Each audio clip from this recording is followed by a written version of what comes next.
عرب کے ماحول میں بیوی سے اظہار عشق عیب، معشوق سے اظہار عشق فخر۔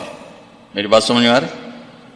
بیوی سے محبت کا اظہار عیب تھا، رن مرید زن مرید، تو ہمارے ہاں بھی ہے، اور معشوق سے عشق یہ ایک فخر کی بات تھی۔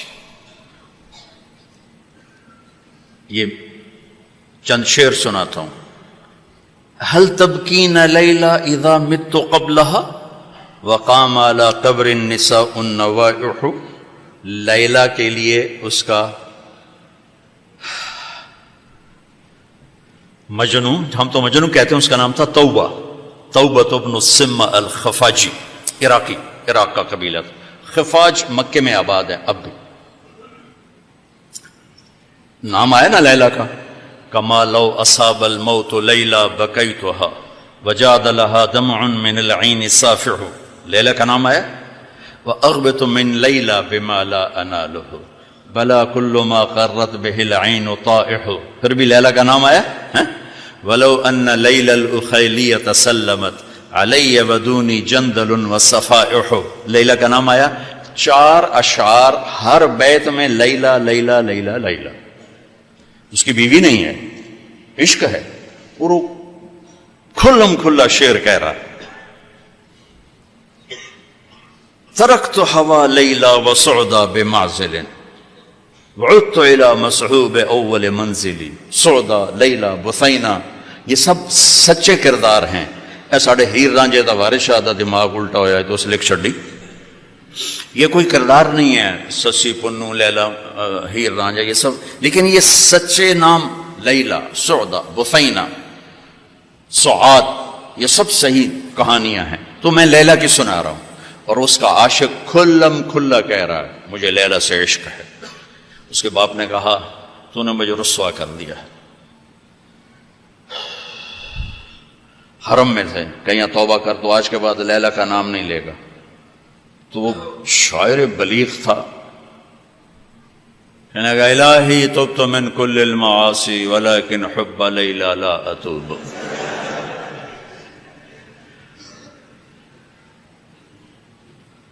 اللہم لا تسلبنی حبها ابدا ویرحم اللہ عبدا قال آمین۔ یہ 2 شعر پڑھ کے ابے کو سنا دیا کہ یا اللہ ہر گناہ سے توبہ، لیلا کی محبت سے نہیں، جو میری دعا پہ آمین کہے اس کا بھی بھلا کر دے۔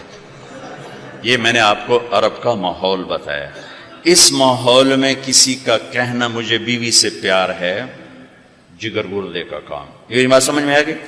اب سنو، مسجد میں محفل ہے اور میرے نبی سے ایک شخص پوچھتا ہے یا رسول اللہ من احب الناس الیک، آپ کو سب سے زیادہ کس سے پیار ہے؟ اور یہ کان میں نہیں ہو رہی بات، کھلا سوال ہے، کھلی مجلس ہے، اور آپ کھل کے فرماتے ہیں عائشہ سے، عائشہ سے۔ وہ سائل بھی ہل گیا، سننے والے بھی ہل گئے، بھی ایک ہی بڑی۔ اس نے جلدی سے سوال بدلا، یا رسول اللہ میرا مطلب ہے کہ مردوں میں سے کون پیارا ہے؟ تو آپ نے نبض اس کی دیکھ لی، تو اب آپ نے کہنا تھا ابو بکر سے، تو آپ نے کہا عائشہ کے ابا سے، ابوہا عائشہ کے ابا سے۔ میرے بچوں، میرے محترم اساتذہ و مفتیان، یہ زندگی پڑھانے کی ہے جو ان کے کام آئے گی انشاءاللہ۔ رفع یدین کرنے والے بھی جنت میں جائیں گے، نہ کرنے والے بھی جائیں گے، اگر کبائر سے اجتناب ہے، محرمات سے اجتناب ہے تو اونچی امین کہنے والی بھی جائیں گے، پست امین کہنے والی بھی جائیں گے۔ یہ تو مختلف ہی چیزوں میں جنت جہنم کا پھر معیار نہیں رہ جاتا، پھر اولا غیر اولا کا معیار رہ جاتا ہے۔ لیکن جو چیزیں میں آپ کو زندگی کی بتا رہا ہوں، ان پر جنت اور جہنم کے فیصلے ہونے والے ہیں۔ تو اپنے گھروں کو اگر آباد کرنا ہے تو اپنے نبی والے خوبصورت اخلاق اپناؤ، جس سے میرا گھر آباد ہوگا، آپ کے گھر آباد ہوں گے۔ ایک آیت سنا دیتا ہوں جس میں پوری زندگی موجود ہے۔ ہن لباس لکم وانتم لباس لہن، تمہاری بیوی تیرا لباس ہے۔ یہ اس سے تشبیہ ہے. آپ کا کیا خیال ہے؟ میں ابھی کپڑے بدل کر آیا ہوں، اس پر میں چائے گراؤں گا؟ خود سالن گراؤں گا؟ بلکہ وہ ضیافت جب کپڑے پہنے ہو نا دھلے ہوئے، تو ہم آستینیں چڑھا کے کھانا کھاتے ہیں کہ کہیں آستین سالن میں نہ ڈوب جائے. سامنے ہم کوئی رومال رکھتے ہیں کہ اس پر کوئی سالن کا قطرہ نہ گر جائے، کوئی چائے نہ گر جائے، کوئی داغ لگے تو فوراً دھوتے ہیں. کبھی دیکھا کسی نے اپنا کرتا پھاڑنا شروع کر دیا ہو؟ میں قربان جاؤں، قرآن کیا کلام ہے. ایک لفظ میں پوری زندگی سمجھا دی کہ جتنا لباس کو بچاتے ہو اتنے اس رشتے کو بچا لو تو زندگی آباد ہو جائے گی. ہن لباس لکم وانتم لباس لہن. اللہ عورتوں سے بھی کہہ رہا ہے کہ تیرا خامن تیرا لباس ہے، اور ہمیں کہہ رہا ہے تیری بیوی تیرا لباس ہے.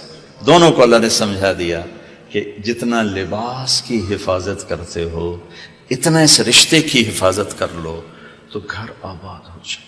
غریب کا بھی مالدار کا بھی. گھروں کی آبادی کا تعلق نہ علم سے ہے، نہ فتوے سے ہے، نہ پیسے سے ہے، نہ فقر سے ہے. گھروں کی آبادی میٹھے بول سے ہے، اچھے اخلاق سے، محبت سے، اظہار محبت سے.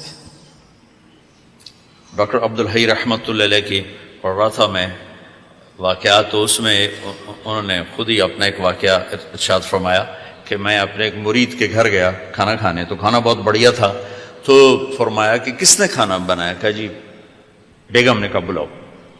بلا کر کہا بیٹی آپ نے کھانا بہت اچھا بنایا تھا، آپ کا شکر گزار ہوں. تو اس نے رونا شروع کر دی.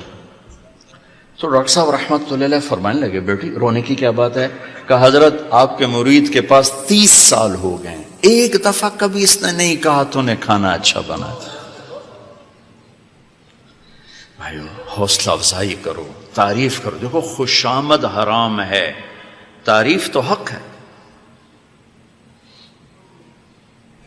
وہ جو آتا نا اس کے منہ میں مٹی ڈالو، اس سے مراد تعریف نہیں خوشامد.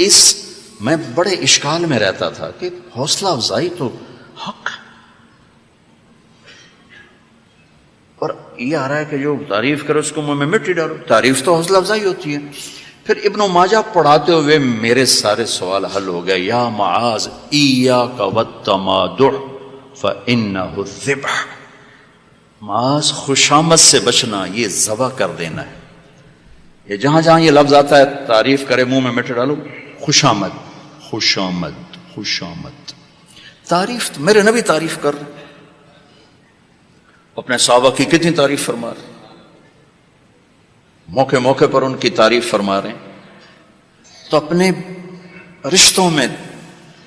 رشتوں کو پانی لگاؤ میٹھے بول کے ساتھ، تعریف کرو. کھانا بنا دو کیا اچھا بنایا ہے، لباس پہنا کیا خوبصورت لگ رہا ہے. ماں کی تعریف کرو، باپ کی تعریف کرو، استاد کی کرو، استاد شاگردگی کرے. اس سے حوصلہ بڑھتا ہے.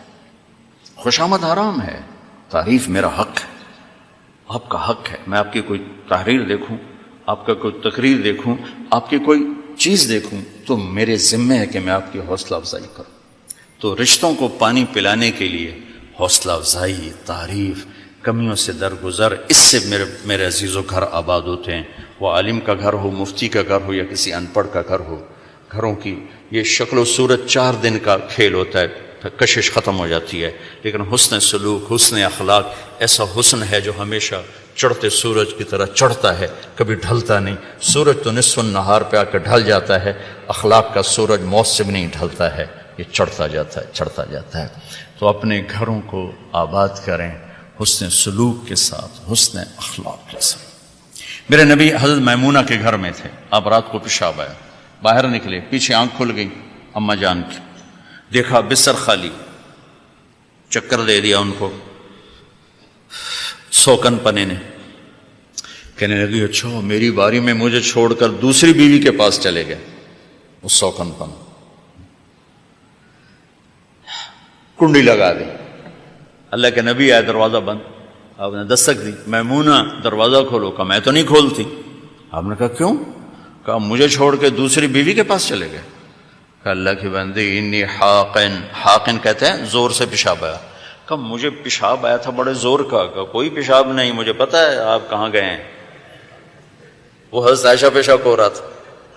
تو آپ نے کہا اب میمونہ انا رسول اللہ، میں اللہ کا رسول ہوں، صرف تیرا خاوند نہیں ہوں، میں کیسے خیانت کر سکتا ہوں؟ پھر ان کو کرنٹ لگا، ہوئی پہلے وہ سوکن پنا آئے گا تھا، سوکن، کن کسے کہتے ہیں؟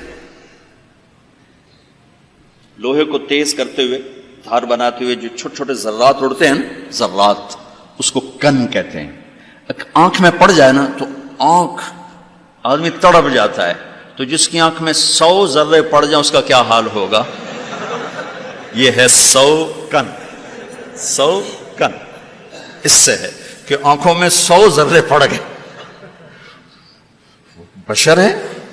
تو انہوں نے کہا، آپ نے کہا میں اللہ کا رسول ہوں، میں خیانت کر سکتا ہوں؟ پھر تو جا کے نا دروازہ کھولا ڈرتے ڈرتے، تو اللہ کے نبی مسکراتے ہوئے آئے اور آ کر اپنے چارپائی پہ لیٹ، ایک لفظ ایک لفظ۔ میرا عزیزو، یہ میرے نبی کی خوبصورت زندگی ہے جس میں یہ سارے دروس موجود ہیں۔ زندگی کو حسین بنانے کے لیے پیسہ نہیں چاہیے، اخلاق چاہیے، شکل صورت بھی نہیں چاہیے، اخلاق چاہیے، اچھے اخلاق، میٹھا بول،